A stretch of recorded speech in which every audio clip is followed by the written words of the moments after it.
നമസ്കാരം. താമസിക്കുന്ന സ്ഥലങ്ങളിൽ സന്നദ്ധ സംഘടനകൾക്ക് വൻതോതിൽ സംഭാവന നൽകും. നാട്ടുകാർക്കിടയിൽ വലിയ മതിപ്പുണ്ടാക്കും. ഒടുവിൽ ആരും സംശയിക്കാത്തൊരു നന്മമരമായി നാട്ടിൽ മാന്യനായി വിലസും. ഇതായിരുന്നു കണ്ണൂർ ആലക്കോട് കൊല്ലപ്പറമ്പിൽ വീട്ടിൽ കെ.യു. മുഹമ്മദിന്റെ രീതി.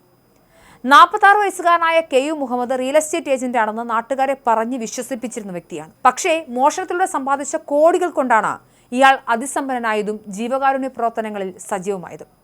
ആലക്കോട് കൊച്ചുകുട്ടാപ്പറമ്പിൽ 2 കോടിയോളം രൂപ ചെലവഴിച്ച് നിർമ്മിച്ച ആഠവര വീട്ടിലായിരുന്നു ഇയാളുടെ താമസം. ഈ വീടിനുള്ളിലെ രഹസ്യ അറകളിലായിരുന്നു മോഷ്ടിച്ച സ്വർണ്ണാഭരണങ്ങൾ സൂക്ഷിച്ചിരുന്നത്. കൽപ്പറ്റ ഗ്രാമത്തുവയലിലെ വീട്ടിൽ നിന്നും 9 പവൻ സ്വർണ്ണാഭരണങ്ങൾ കവർന്ന കേസിലാണ് മാന്യനായി നടന്ന ഈ കോടീശ്വരൻ കള്ളനെ വയനാട് പോലീസ് ഇപ്പോൾ പിടികൂടിയത്. കൂട്ടുപ്രതി കട്ടിത്താണത്തെ വീട്ടിൽ കെ.ടി. ജോസിനൊപ്പമാണ് മുഹമ്മദ് പിടിയിലായത്. 18-ാം വയസ്സിൽ മോഷണം തുടങ്ങിയ മുഹമ്മദ് സംസ്ഥാനത്തിനകത്തും പുറത്തുമായി 150ഓളം കേസുകളിൽ പ്രതിയാണ്. മോഷണത്തിലൂടെ കോടികളുടെ ആസ്തി ഉണ്ടാക്കിയ ഇയാൾക്ക് തളിപ്പറമ്പിലും പരിസരത്തും ഭൂമിയും ആഡംബര കാറുകളും സ്വന്തമായുണ്ട്. കാസർഗോഡ് ബെളാലിൽ നേരത്തെ ഒരു പെട്രോൾ പമ്പും ഇയാൾ നടത്തിയിരുന്നു. മുഹമ്മദിനെ പിടികൂടാൻ KCB ജീവനക്കാരുടെ വേഷത്തിലാണ് വയനാട് പോലീസ് ആലക്കോട് എത്തിയത്.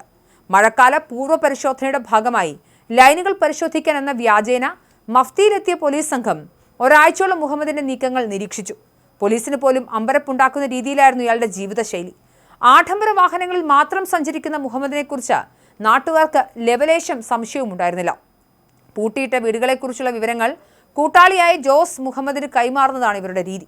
ശരീരം പൂർണ്ണമായും മറച്ച് ക്യാമറകളിൽ കുടുങ്ങാത്ത വിധം വേഷം മാറിയാണ് മുഹമ്മദ് മോഷണം നടത്തുന്നത്. 2017-ൽ കോഴിക്കോട് നടന്ന കവർച്ചാ കേസിൽ പിടിക്കപ്പെട്ടപ്പോഴാണ് ആഡംബര വീടിനുള്ളിലെ രഹസ്യ അറകളെക്കുറിച്ച് പോലീസിന് വിവരം ലഭിക്കുന്നത്. ഓരോ തവണ ജയിലിൽ നിന്ന് പുറത്തിറങ്ങിയാലും വീണ്ടും വൻ മോഷണങ്ങളിലേക്ക് തിരിയുന്നതാണ് ഇയാളുടെ സ്വഭാവമെന്നും പോലീസ് പറയുന്നു. മുൻപ് 2008-ൽ 32 കേസുകളിലായി 500 പവനോളം സ്വർണം മോഷ്ടിച്ചതിന് ഇരിക്കൂർ പോലീസ് ഇയാളെ അറസ്റ്റ് ചെയ്തിരുന്നു. അക്കാലത്ത് തളിപ്പറമ്പ് മാവിച്ചേരിയിൽ ലക്ഷങ്ങൾ മുടക്കി വീട് പണിയുകയും ഫർണിച്ചർ കട നടത്തുകയും ചെയ്തിരുന്ന മുഹമ്മദിനെ കണ്ട് പോലീസ് അന്നും അമ്പരന്നിരുന്നു. വീടിന്റെ പിറകുവശത്തെ വാതിൽ തകർത്ത് അകത്തുകയറി സ്വർണവും പണവും മാത്രം ലക്ഷ്യം വെക്കുന്നതാണ് ഇയാളുടെ ശൈലി. വയനാട് ജില്ലാ പോലീസ് മേധാവി അരുൺ കെ പവിത്രന്റെ നേതൃത്വത്തിലുള്ള സംഘമാണ് ഇത്തവണ ഇയാളുടെ മാന്യൻ മുഖംമൂടി അഴിച്ചുമാറ്റിയത്. സംസ്ഥാനത്തിനകത്തും പുറത്തുമായി 150ഓളം മോഷണ കേസുകൾ ഉൾപ്പെട്ട കണ്ണൂർ ആലക്കോട് കൊല്ലപ്പറമ്പിൽ വീട്ടിൽ കെ.യു. മുഹമ്മദിനെ പോലീസ് പിടികൂടുന്നതോടുകൂടി പുറത്തു വന്നത് ആരും ഞെട്ടുന്ന സിനിമാ കഥകളെ വെല്ലുന്ന ഒരു കഥയാണ്. ഒപ്പം കൂട്ടാളി പുൽപ്പള്ളി പാടിച്ചിറ കട്ടിത്താണത്ത് വീട്ടിൽ കെ.ടി. ജോസ് അഥവാ കമ്പളക്കാട് ജോസ് എന്ന 72 വയസ്സുകാരനും അറസ്റ്റിലാവുകയായിരുന്നു. ഏപ്രിൽ 23-ന് രാത്രിയും 24-ന് പുലർച്ചയ്ക്കുമിടെയാണ് കൽപ്പറ്റ ഗ്രാമത്തുവയലിലെ വീട്ടിൽ നിന്നും ഇവർ ആഭരണങ്ങൾ കവർന്നത്.